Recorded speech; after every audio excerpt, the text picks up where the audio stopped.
অবশেষে দীর্ঘ পথ পেরিয়ে আমি এসে দরগড়ে দাঁড়িয়েছি। সামনের এই অভিশপ্ত সানকেন সিটি লেক, একসময়ের তিলোত্তমা এই শহর, আজ বিধাতার এক নিষ্ঠুর পরিহাসের শিকার। চারদিকে আগুনের লেলিয়ান শিখা যেন ক্ষুধার্ত কোনো দানবের মতো সবকিছু গিলে খেতে চাইছে। আকাশ থেকে ঝরে পড়ছে আগুনের উল্কাপিণ্ড, যেন প্রকৃতি নিজে আজ আমার বিরুদ্ধে যুদ্ধ ঘোষণা করেছে। পায়ের নিচের মাটি ধসে যাচ্ছে প্রতি মুহূর্তে, কিন্তু আমার গন্তব্য ওই লেকের গভীর অন্ধকার। এই ধ্বংসযজ্ঞের মাঝখান দিয়ে আমার ছুটে চলা, যেন কোনো এক মহাকাব্যের শেষ অধ্যায়ের দিকে এগিয়ে যাওয়া। লোকে বলে মার্শাল আর্ট মানে কেবল অস্ত্রের আস্ফালন, কিন্তু আজ আমি দেখেছি প্রতিকূলতাকে জয় করার নামই হলো জীবন। ধ্বংসস্তূপের উপর দিয়ে এই স্লাইড করা কিংবা আগুনের বুক চিরে দড়ি বেয়ে ওঠা, প্রতিটি মুখ যেন এক একটি কবিতা ছন্দ। কিন্তু আমি জানি এই ধ্বংসের স্তূপের আড়ালে লুকিয়ে আছে কোনো এক কালো ছায়া, যা আমার দিকে তীক্ষ্ণ নজর রেখেছে।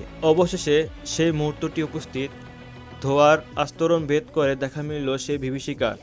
তার এক একটি নিঃশ্বাসে যেন ঝরে পড়ছে অনন্তকাল ধরে জমে থাকা ঘৃণা। এই প্রলয়ের আসল স্রোতটা এখন আমার সম্মুখে।